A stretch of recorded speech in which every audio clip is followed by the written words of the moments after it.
Hello students, class 9th. Today I am once again teaching you the French revolutions की I hope कुछ portion आपको इसका समझ में आया होगा. Later on I am explaining deeply the chapter once again. France जो देश है, फ्रांस में रिवॉल्यूशन स्टार्ट हुआ. अब कारण क्या था कि वहाँ लोगों ने रिवॉल्यूशंस किया. तो जैसा कि हम जानते हैं बहुत लोग जो फ्रांस में रहते थे, 3 भागों में जब वो बटे थे, फर्स्ट स्टेट, सेकंड स्टेट और थर्ड स्टेट. तो फर्स्ट स्टेट में जो क्लर्गी मैन आते थे और सेकंड स्टेट में जो नोबिलिटी हाई क्लास के लोग आते थे, उनको बाय बर्थ प्रिविलेजेस मिले हुए थे. यहाँ जन्म से उनको कुछ विशेष तरह के अधिकार मिले थे.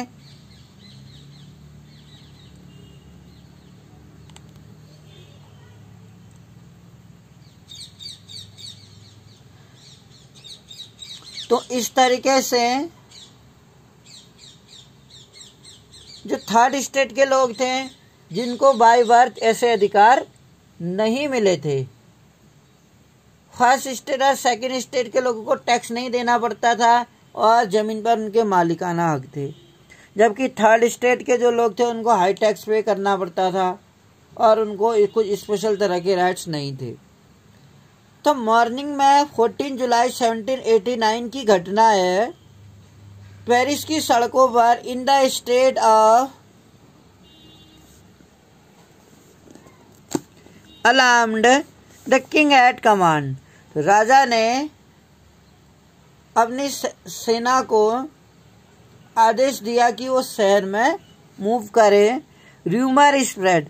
अब हर जगह पर यह अफवाहें फैल गई कि he would soon order.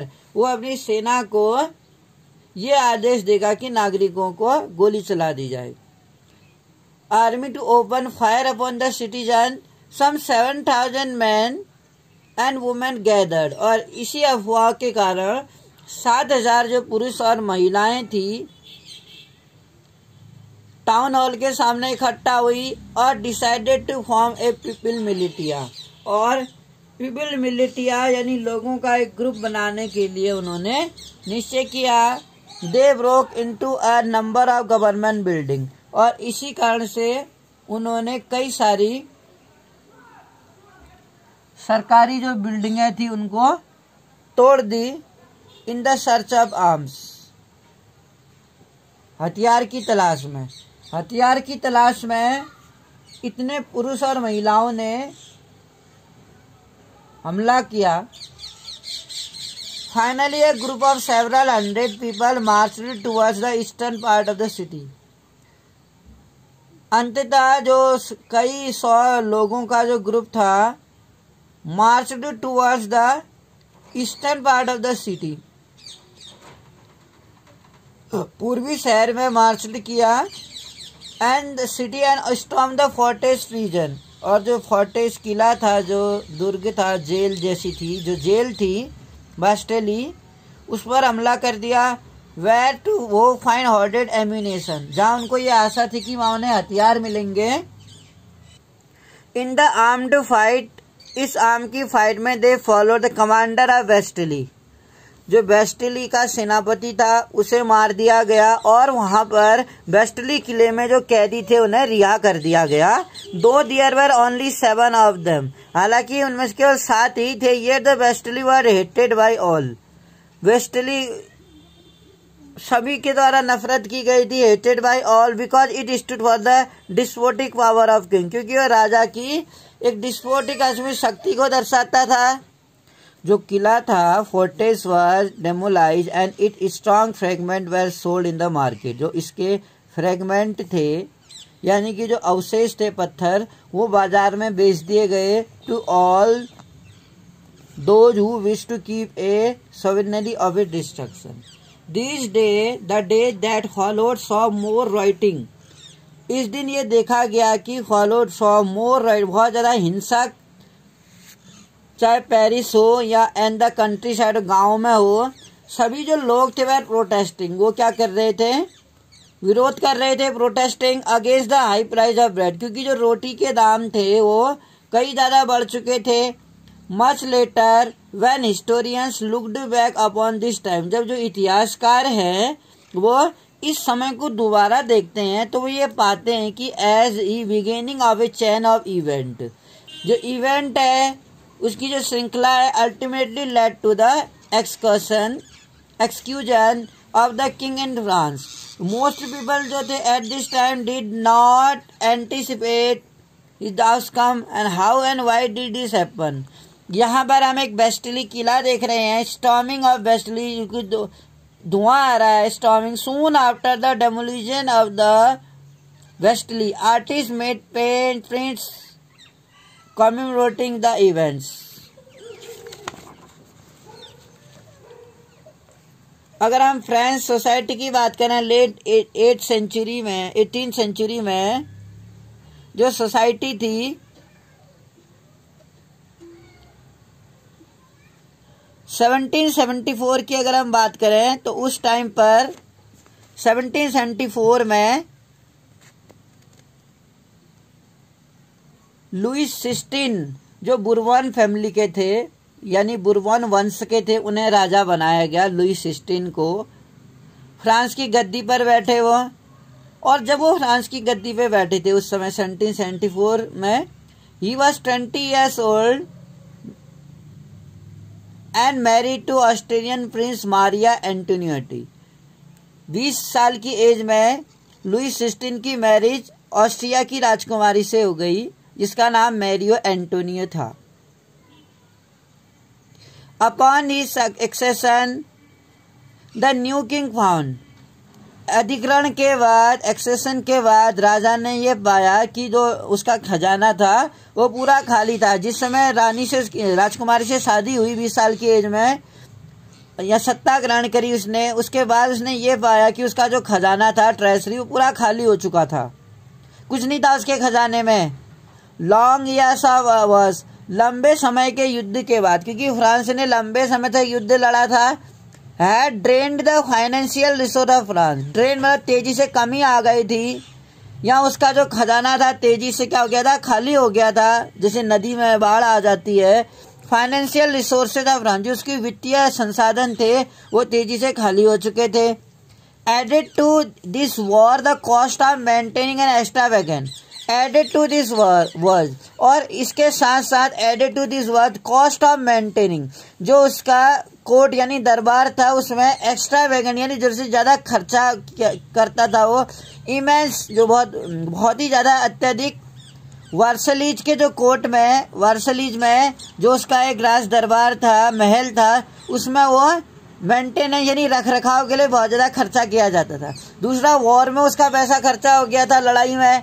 तीसरा, under Louis 16 France help the 13 American colonies, France ने अमेरिका की 13 कॉलोनीज को स्वतंत्र बनाने के लिए पैसा दिया था, मदद की थी। From the common enemy Britain, Britain से आज़ाद करने के लिए अमेरिका की 13 कॉलोनियों की मदद की थी फ्रांस ने। तीसरा कारण ये था। चौथा कारण, the war added more than billion, और इस युद्ध से क्या हुआ था, लेवरेज, कम से कम एक लेवरेज उनको क्या हुआ, इससे ज्यादा उन्हें कर्जे में डूब गए, क्योंकि इस लड़ाई के लिए उन्होंने बहुत ज्यादा कर्जा लिया था। Already risen to more than 2 million, और 2 बिलियन की जो 2 बिलियन पहुंच चुका था। और जो लेंडर थे, कर्ज देने वाले, who gave the state credit, जिन्होंने स्टेट क्रेडिट दिया था, अब वो क्या करने लगे, 10%। 2 बिलियन लेवरेज जो दिया था उन्होंने ऐड होते होते वो 10% पर वो इंटरेस्ट लोन उन्हें चुकाना पड़ा। तो फ्रांस की जो सरकार थी, France government was obliged to spend an increasing percentage जो था इस बजट का, इंटरेस्ट पेमेंट जो थे alone to meet it regular expense, अपने रोज के खर्चों के लिए। Such the cost of maintaining, तो जो उसकी सेना को रखने का खर्चा था, the cost of maintaining army and the court, और जो कोर्ट था राज दरबार, रनिंग गवर्नमेंट ऑफिसेस, और जो चालू सरकार थी, ऑफिसेस, यूनिवर्सिटीज जो थी, स्टेट वाज फोर्स, इन सभी को टैक्स बढ़ाने के लिए फोर्स किया गया। Yet even this measure would not have sufficient, हालांकि ये मीजर था सफिशिएंट नहीं था। फ्रेंच सोसाइटी ने 18वीं सेंचुरी में समाज को 3 भागों में बांटा। Only member of third state, और जो 3 भागों में समाज को बांटा उसमें जो तीसरे वर्ग के लोग आते थे उनको ही टैक्स देना पड़ता था, the third paid tax. Society of state was a part of feudal system, जो सोसाइटी थी, जो स्टेट की सोसाइटी थी वो एक फ्यूडल सिस्टम का एक हिस्सा थी। Dated back to the middle ages, term old regime की जो पुराना राजतंत्र था usually use to describe the society and institution of France. 1789 से पहले इसको जो डिस्क्राइब किया जाता था वो थोड़ा अलग था। अगर हम फिगर 2 में देखें तो सिस्टम ऑफ स्टेट, जो सिस्टम ऑफ स्टेट है फ्रांस सोसाइटी का वॉज ऑर्गेनाइज, जिसमें जो किसान थे उनको संगठित करते। सोसाइटी वॉज ऑर्गेनाइज, जो फ्रांस का समाज था वो संगठित था। और जो पीजेंस किसान थे वहां की पॉपुलेशन के 90% लोग किसान थे, 90% जो पॉपुलेशन थी। However only A small number of them, हालांकि उनमें से कुछ ही लोगों के पास जमीन थी जिस पर वो कल्टीवेशन करते थे। अबाउट 60% ऑफ लैंड, और जबकि 60% जो लैंड थी वो नोबेल्स के द्वारा ली गई थी, नोबेल्स लोगों के अंडर थी। और जो चर्च थे और other rich man of the third state, और थर्ड स्टेट के जो बिजनेसमैन थे या मर्चेंट थे उन लोगों के पास थी। थर्ड स्टेट के धनी लोगों के पास जमीन थी। Member of the first 2 state जो थे, पहले 2 स्टेटों के जो मेंबर थे जैसे क्लर्गी है और नोबिलिटी थे, उनको सर्टेन प्रिविलेजेस, जन्म से ही कुछ विशेष अधिकार प्राप्त थे। Most important of these were, इनमें से सबसे इम्पोर्टेंट चीज होती है एग्जम्पशन फ्रॉम पेइंग टैक्स, उन्हें टैक्स देने से वंचित किया गया था, बाहर रखा गया था। नोबेल्स जो थे फर्दर इंजॉय फ्यूडल प्रिविलेजेस, कुछ स्पेशल तरह के उन्हें राइट्स दिए गए थे। These included feudal due which they extracted from the peasants, उनको जो फ्यूडल कुछ ड्यूज जो बकाया थे उनको किसानों से वसूल करने की आजादी थी, यानी वो थर्ड स्टेट के लोगों को आदेश दे सकते थे। Peasants were obliged to render service to lord, और इस तरह जो पीजेंट्स थे obliged to render service to lord. The work in his house, उन्हें अपने मालिकों के लिए सेवा करनी पड़ती थी। Render to service to lord, the worker in his house, काम करना पड़ता था उनके घरों में और मैदानों में, उनके खेतों में। To serve in his army और to participate in building road, और सड़क बनाने में मदद करते थे, यहाँ सेना में जाते थे वो। तो the church to extracted its share of taxes called tithes, तो जो चर्च था इसमें टू एक्सट्रैक्ट इट्स शेयर, जो उसने शेयर किया टैक्स का, जिसे टैथी कहा जाता था, जो किसानों से लिया जाता था from peasant and finally all member. और इसके बाद धीरे धीरे थर्ड स्टेट के सभी सदस्य के द्वारा ये टैथी नाम का टैक्स लिया गया, हैड टू पे टैक्स टू द स्टेट, और राज्य को दिलाया गया। These included A direct tax, बोलते थे टैली, इसी तरह से एक डायरेक्ट टैक्स था जो टैली बोलते थे।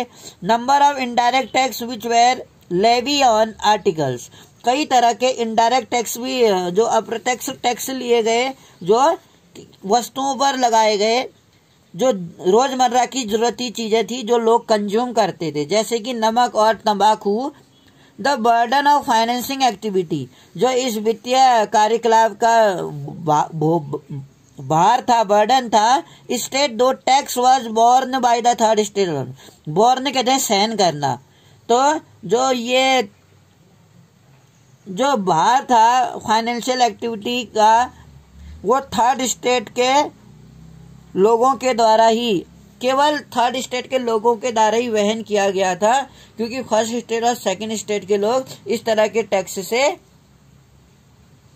फ्री थे। अब द स्ट्रगल टू सर्वाइव की अगर हम बात करें, उन्होंने किस तरह से स्ट्रगल किया होगा जब थर्ड स्टेट के लोगों को इतना ज्यादा एक्सप्लॉइट किया जाता था, जबकि 2 स्टेटों को बाय बर्थ प्रिविलेजेस मिले थे, कुछ विशेष तरह के अधिकार थे और उन्हें टैक्स से भी वंचित किया गया था। तो द थर्ड स्टेट पर ही सारा बर्डन डाल दिया गया था। इस स्ट्रगल के लिए उन्होंने कैसे सरवाइव किया? The population of France rose from about 23 million, जो पॉपुलेशन थी फ्रांस की वो 23 मिलियन से 1715 में 23 मिलियन से जो 1715 में इतनी मिलियन थी, वो 1789 में 28 मिलियन हो गए। This led to a rapid increase, और इस तरह की इंक्रीज से जो फूड ग्रेन अनाज की जो मांगे थी वो काफी बढ़ गई, क्योंकि पॉपुलेशन बहुत बढ़ चुकी थी। इस तरह से जो भोजन था उसकी डिमांड भी बढ़ने लगी। Production of grain could not keep pace with the demand, और जो प्रोडक्शन ऑफ ग्रेन था, जो अनाज की पैदावार थी, वो उस अकॉर्डिंगली पेश नहीं कर पाई जितने की उसकी मांग थी। यानी कि मांग ज्यादा बढ़ी और प्रोडक्शन उस अकॉर्डिंग नहीं हुआ। तो इस अकॉर्डिंग जब सप्लाई नहीं हो पाई, जो प्राइस ऑफ ब्रेड था विच वॉज स्टेबल डाइट, जो एक स्टेबल भरण पोषण वाली फसल थी, जो रोटी अगर हम बात करें उसकी कीमत बहुत ज्यादा बढ़ गई। एंड मेजोरिटी द रेबर्टली, जो मोस्ट वर्कर्स थे, जो बहुत सारे श्रमिक थे जो एक लेबर के रूप में वर्कशॉप में काम करते थे, उनकी जो वेजेस थी वो फिक्स थी। तो बहुत ज्यादा जो श्रमिक दुकानों में एक श्रमिक के तौर पे एम्प्लॉयड थे, रोजगार में थे, जिन्हें जो मजदूरी थी वो निश्चित थी। तो जिस अनुपात में जनसंख्या बढ़ी और उसकी डिमांड बढ़ी और कीमतें बढ़ गई, डिमांड बढ़ने से सप्लाई कम थी क्योंकि, तो वेजेस उनकी उतनी ही रही। वो राइज इन प्राइस, जो जिस तरीके से जो प्रोडक्ट की प्राइस बढ़े थे उस अकॉर्डिंग उनकी वेजेस नहीं बढ़ी, यानी कि उनकी वेजेस प्राइस बढ़ने के अकॉर्डिंग नहीं बढ़ी। So the gap between the poor, तो इसी तरह से जो गैप था पुअर और रिच का वाइडन, वो बहुत ज्यादा बढ़ गया। एंड थिंग्स बिकेम वर्स, और जो चीजें थी बहुत ही खराब हो गई। वेन एवर डॉट और हेल रिड्यूज, और जब कभी डॉट यानी कि सूखा पड़ जाता था और हेल रिड्यूस द हार्वेस्ट, और जिस तरह से सूखे से और ओलों से हार्वेस्ट जो फसल होती थी वो बर्बाद हो जाती थी। This led to a subsistence crisis, इसका अर्थ होता है एक ऐसी सिचुएशन जिसमें हमारे आजीविका चलाने के लिए जो हमारी बेसिक नीड्स हैं उन पर खतरा मंडरा जाता है, जैसे रोटी है, कपड़ा है, घर है। Sometime that occur frequently in France during the old regime, old regime के अंतर्गत ऐसा देखा गया था कि जब लोग सब्सिस्टेंस क्राइसिस के लिए लड़ रहे थे।